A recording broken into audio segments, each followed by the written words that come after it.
আমার ব্যাংকিং কনফিডেন্সিয়ালে এবং চাকরি প্রক্রিয়া দলের কাছে আমি আপনার সাংবাদিক হিসাবে ব্যাংকিং কনফিডেন্সিয়ালে এবং চাকরি প্রক্রিয়া দলের কাছে আপনাকে আমি ধন্যবাদ জ্ঞাপন করছি। তাকে আমি আপনার কাছে জানতে আসছি যে আপনার যে যখন পেশেন্ট নির্বাচিত হয়েছে তখন আপনার অনুভূতিটা কেমন হয়েছে সে কথাটা বলে দেবেন। ধন্যবাদ আপনার এই চ্যানেলকে এখানে আসার জন্য এবং কিছু বলার জন্য সুযোগ দেওয়ার জন্য আপনাকে অনেক ধন্যবাদ জানাচ্ছি। আমি আপনি যেটা জানতে চাচ্ছেন, আমি এখানে ক্যাশিয়ার হিসেবে যোগদান করছি 2009 সালে। তখন থেকেই বিভিন্নভাবে নির্বাচনের মাধ্যমে পর্যন্ত আসছি এবং মাঝে আমি একটু এই পদে থাকতে চাইনি, কিন্তু সদস্যদের অনুরোধে আমরা আছি। এখন মালিক সংগঠন, এটা একটি ব্যবসায়িক সংগঠন। এখানে আমরা যারা কমিটিতে আছি, আমরা সকলের ব্যবসার উন্নয়নের জন্য এই সংগঠন আমরা তৈরি করছি। এটা একটা অরাজনৈতিক সংগঠন। আমাদের একটাই লক্ষ্য যে আমাদের সদস্যরা যেন ভালোভাবে এখানে ব্যবসা করতে পারে এবং আমাদের ভবিষ্যৎ প্রজন্ম যারা আছে তারা যেন কিছু করে খেতে পারে, এটাই আমাদের একটা লক্ষ্য। এখানে পরিবহন সংগঠনের দুটো পক্ষ আছে, একটা মালিক পক্ষ, একটা শ্রমিক পক্ষ। মালিক পক্ষ তাদের গাড়িগুলো তাদের নিজেদের কেনা এবং তারা মালিক হিসেবে গাড়িগুলোকে পরিচালনা করে থাকে। আর শ্রমিক পক্ষ তাদের কাজ হলো এই গাড়িগুলোকে চালানো এবং চলমান অবস্থানে রাখাটা হলো তাদের দায়িত্ব। আর আমরা যে সংগঠনটা আছি, এই সংগঠন বলা যাবে যে অনেকটা পূর্ণাঙ্গ সংগঠন। এখানে আপনার অফিস আছে, তারপরে অফিসে এখানে হেড ক্লার্ক আছে, হিসাব রক্ষক আছে, তারপরে নাইট গার্ড আছে, পিয়ন আছে এবং আমাদের বিভিন্ন জেলার ভিতরেই বিভিন্ন এলাকায় আপনার টিকেট মাস্টার আছে যারা এই গাড়িগুলোকে নিয়ন্ত্রণ করে থাকে। এছাড়াও কিছু কলার বয় আছে, আমরা কলার বয় তাদেরকেই বলি যারা রাস্তা থেকে যাত্রী ডেকে আমাদের বাসে তুলে যাত্রীদের সেবা দেবে। যাত্রীরা আসলে জিজ্ঞাসা করে ভাই কোথায় যাবেন।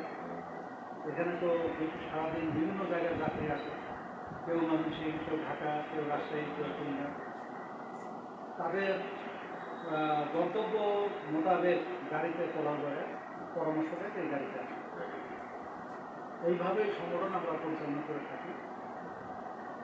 এখানে আমরা এটা সম্পূর্ণ সেবামূলক সংগঠন।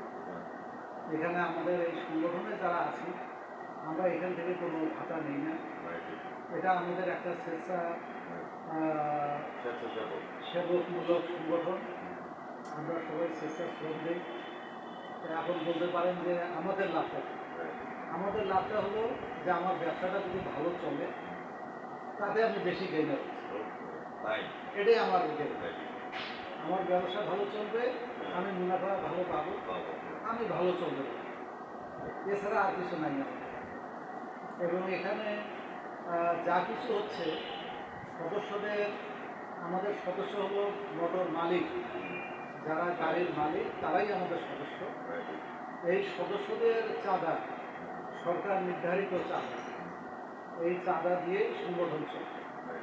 সরকার নির্ধারিত চাঁদা দিয়ে আমরা আমাদের এখানে কর্মচারীদের বেতন দেই, তারপরে অফিসে মেহমান আসলে একটু আপ্যায়ন করাই এবং আরও অন্যান্য খরচ, আবশ্যকীয় খরচ আমরা এখান থেকে করে থাকি। এবং আপনার প্রতি বছর একটা করে বার্ষিক মিটিং হয়। সেই মিটিংয়ে আমরা বাৎসরিক হিসাব নিকাশ সদস্যদেরকে প্রদান করতে হবে। 3 বছর পর পর এখানে একটা সাধারণ সভা হয়। এই সাধারণ সভার মাধ্যমে আপনার কমিটি কীভাবে তৈরি হবে তার একটা দিক নির্দেশনা তৈরি হয়। আপনার কখনো দেখা যায় যে সদস্যরা বলে যে আপনারাই থাকেন, নির্বাচনের প্রয়োজন নাই। আবার কখনো বলে যে না আমরা নির্বাচন চাই। সদস্যদের মতামতের ভিত্তিতে সংগঠন পরিচালিত হয়। এখানে লেনদেন সব কিছু ব্যাংকের মাধ্যমে হয়, ব্যাংকের হিসাব আছে। তারপরে আপনার সাধারণ সভার সময় আমরা অডিট নির্বাচিত করি, অডিটর নির্বাচিত করি। আমরা মিটিংয়ে বলি যে আপনারা সাধারণ সদস্যের মধ্য থেকে দুজনের নাম প্রস্তাব করেন যারা এই বিগত 3 বছর হিসাব নিকাশ পর্যবেক্ষণ করে। সাধারণ সদস্যরা তাদের ভিতর থেকে দেখা যায় যে অডিটরের নাম নির্ধারণ করে দেয়, তারা সমস্ত হিসাব পর্যালোচনা করে তারা তাদের মতামত সাধারণ সদস্যদেরকে জানায়। ঠিক এইভাবেই আমরা এই সংগঠন পরিচালনা করি। তবে এখানে সংগঠনের পক্ষ থেকে দুস্থ এবং অসুস্থ মানুষকে চিকিৎসার জন্য আমরা যত সামান্য সহযোগিতা করে থাকি আমাদের সীমাবদ্ধতার মাঝে। এইভাবে আমরা এই সংগঠন পরিচালনা করি। আপনাকে ধন্যবাদ আমাদের এখানে আসার জন্য। আমি আপনাকে পাওয়ার সমতুল্যভাবে সম্মান দিচ্ছি। তো সেই ক্ষেত্রে আমি যাওয়ার প্রাককালে সাক্ষাৎকারের শেষ পয়েন্টের মধ্যে একটু বলবো, মানুষের জন্যে জীবনের জন্যে মানুষের জন্যে জীবনের জন্যে একটু ভালোবাসা, একটু সহানুভূতি, এই নিয়েই আমরা বেঁচে আছি। আপনাকে ধন্যবাদ জ্ঞাপন করছি। আপনি আমার পিতৃ সমতুল্য এবং পেশা হিসাবে অনারেবল পার্সন হিসাবে ধন্যবাদ জ্ঞাপন করছি। যারা আমার চ্যানেলের সামনে আছে আজ রাত 9টা 15 মিনিটে আমাদের সহযোগী পেশা হিসাবে দেখে নেবেন। আমাদের জাতীয় পত্রিকা সংখ্যা থাকবে ভালো সংখ্যা